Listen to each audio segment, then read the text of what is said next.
আমার মনে হয় যে শাফিন আহমেদ শ্রদ্ধেয় কমল দাশগুপ্ত এবং শ্রদ্ধেয় ফিরোজা বেগমের সন্তান, হামিন ভাইয়ের ভাই।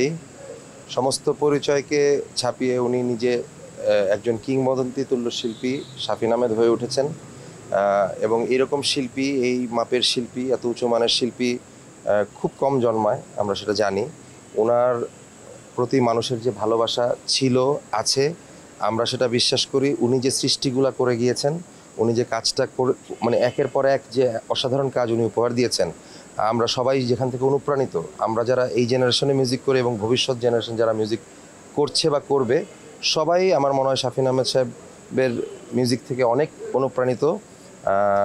আশা করি তার সেই কর্মের মাঝখান থেকে অনেক কিছু শেখার থাকবে, ওনার জীবনযাপন থেকে শেখার থাকবে, এবং আশা করব যে উনি বেঁচে থাকবেন তার কর্মের মাধ্যমে, এবং উনি যেই ভালোবাসাটা পেয়েছেন, যে ভালোবাসাটা পাচ্ছেন, যে সম্মানটা পাচ্ছেন, আশা করি দিনে দিনে সেই সম্মানটা আরও বৃদ্ধি হবে।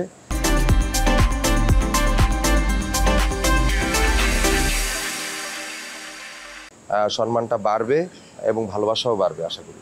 আসলে এতটাই শোকাহত, আর এটা এত আনটাইমলি এবং আনএক্সপেক্টেড। ওনার প্রস্থানটা আসলে আমরা কেউ, মানে সব প্রস্থানই মানে মর্মান্তিক এবং বেদনাদায়ক, কিন্তু ওনারটার জন্য আমরা কেউ প্রস্তুত ছিলাম না। একেবারেই বিশ্বাস করতে পারছি না, এখনও বিশ্বাস খুব একটা হচ্ছে না। সুতরাং পরিবারের পক্ষ থেকে কেউ আসলে কথা বলার পজিশনে আছে বলে মনে হচ্ছে না, এবং আমরা সবাই সমপরিমাণ শোকাহত।